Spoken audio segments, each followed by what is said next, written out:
നമുക്ക് എക്കണോമിക്സ് നോക്കാം.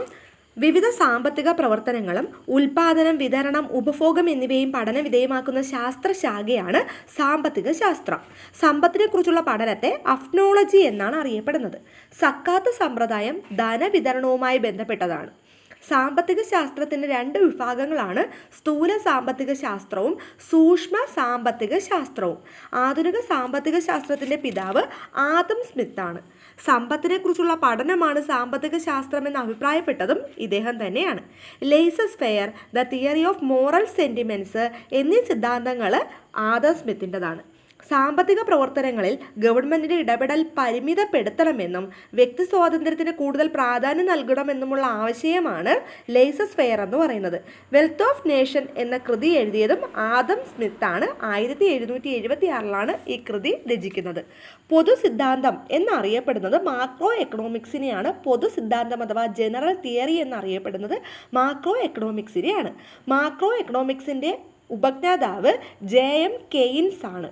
മൈക്രോ എക്കണോമിക്സിൻ്റെ പ്രയോക്താക്കളെന്ന് പറയുന്നത് മാർഷൽ, റിക്കാർഡോ, പിഗൗ എന്നിവരാണ്.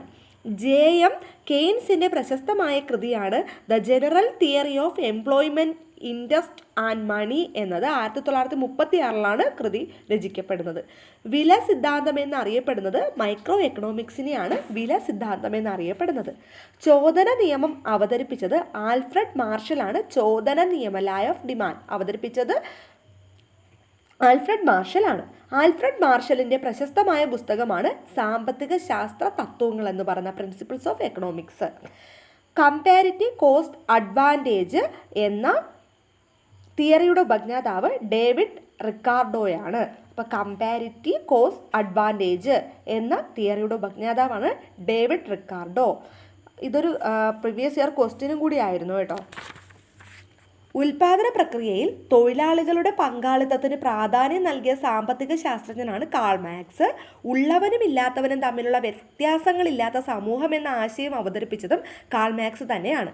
കാൾ മാർക്സ് തൻ്റെ ആശയങ്ങൾ അവതരിപ്പിച്ച കൃതി മൂലധനം എന്ന് പറയുന്ന കൃതിയാണ്. ദാസ് ക്യാപിറ്റൽ എന്ന് പറയുന്ന കൃതിയിലൂടെയാണ്.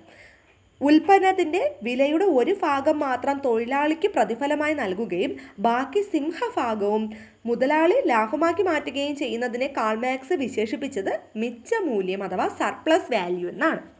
സമ്പത്ത് ആത്യന്തികമായി മനുഷ്യൻ്റെ ക്ഷേമത്തിന് വേണ്ടിയായിരിക്കണമെന്നും സാമ്പത്തിക പ്രവർത്തനങ്ങളെല്ലാം മനുഷ്യക്ഷേമത്തിന് പ്രാധാന്യം നൽകുന്നതായിരിക്കണമെന്നും അവതരിപ്പിച്ച സാമ്പത്തിക ശാസ്ത്രജ്ഞനാണ് ആൽഫ്രഡ് മാർഷലാണ്. ബാഡ് മണി ഡ്രൈവ്സ് ഗുഡ് മണി ഔട്ട് എന്ന നിയമത്തിൻ്റെ ഉപജ്ഞാതാവ് തോമസ് ഗ്രഷാമാണ്. അപ്പോൾ എന്താണ്